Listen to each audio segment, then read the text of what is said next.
Oke, baik. Di sini saya akan mempresentasikan etika Kristen dari kelompok 3. Di sini ada anggota-anggotanya.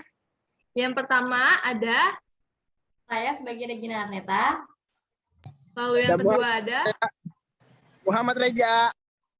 Baik, yang ketiga ada saya sendiri, Presyiria. Lalu yang keempat ada saya, Elfrania Cynthia.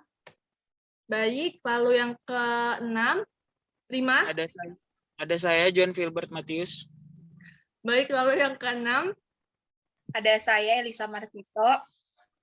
Lalu yang ketujuh. Saya, Weni Juliana Nenggolan. Lalu yang ke-8. Saya, Konstansia Angelika.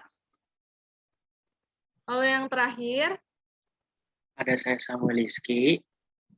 Kali ini kami ingin mempresentasikan beberapa konsep yang diberikan dalam pertanyaan yang ada di materi yang diberikan oleh Bapak Nui Ibrahim selaku dosen kami. Yang pertama, ada identitas tokoh seperti nama, asal-usul, dan profesi.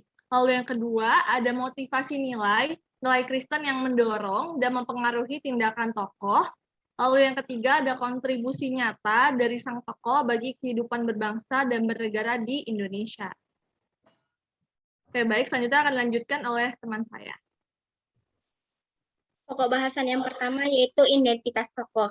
Nama tokohnya adalah Frederick Silaban. Asal-usulnya berasal dari Tanah Batak, lahir di Tapanuli Utara.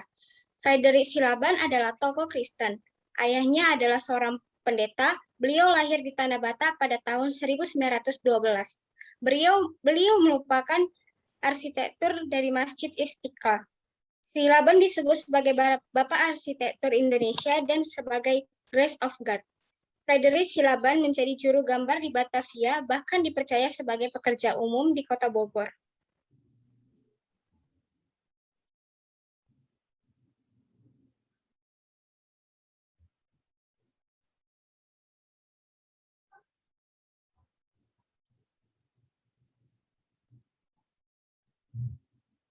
Pokok bahasan yang kedua yaitu nilai Kristen yang mendorong tokoh tersebut. Seperti yang kita tahu, motivasi Frederick Silaban terkandung dalam nilai-nilai Kristiani, salah satunya yaitu passion atau kesabaran. Karena memakan waktu 17 tahun untuk bangun masjid tersebut dan berkendara dari Bogor ke Jakarta, agar bangunan masjid tetap kokoh berdiri. Meskipun beliau harus ditandu memakai kursi roda, tetapi dia tetap semangat dan tidak pernah absen untuk pergi membangun masjid tersebut. Masjid Istiqlal atau yang berarti kemerdekaan terkandung visi misi Indonesia yang terwakili oleh karya Frederick Silaban.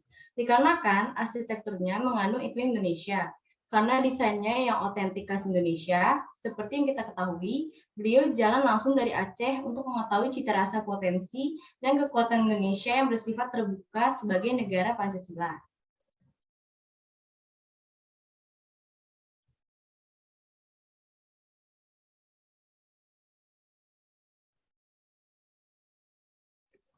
Pokok bahasan yang berikut adalah kontribusi nyata dari tokoh Frederick Silaban. Tokoh Frederick Silaban mencoba untuk melawan adanya narasi radikal yang berusaha untuk melemahkan peran agama di tengah keberagaman yang ada. Ia menampilkan keberagaman Indonesia melalui Masjid Al-Istiqlal yang artinya kemerdekaan. Frederick mengimplementasikan keinginan masyarakat Muslim dengan cara yang otentik, yang menjadi prestasi tersendiri bagi Indonesia, yang membuktikan kepada dunia bahwa agama bukanlah sesuatu yang memecah belahkan, melainkan agama adalah kekuatan bagi bangsa Indonesia.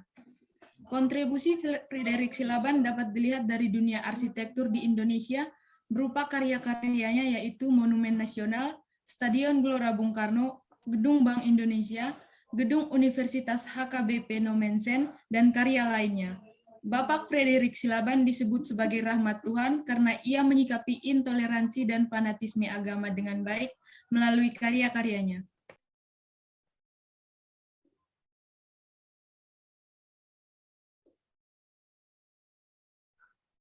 Kontribusi nyata tokoh, prestasi bagi Indonesia karena seorang Kristen yang berhasil membangun Masjid Istiqlal. Pemilihan masjid ini berlokasi MH Tamrin di lingkungan masyarakat Muslim, tetapi bertentangan dengan usulan Soekarno yang harus membangun di samping gereja katedral karena bangsa Indonesia adalah bangsa toleransi beragama. Fredrik tidak pernah absen untuk membangun masjid, karena akhirnya menutup usia pada 1984, 6 tahun setelah masjid dibangun Nidil.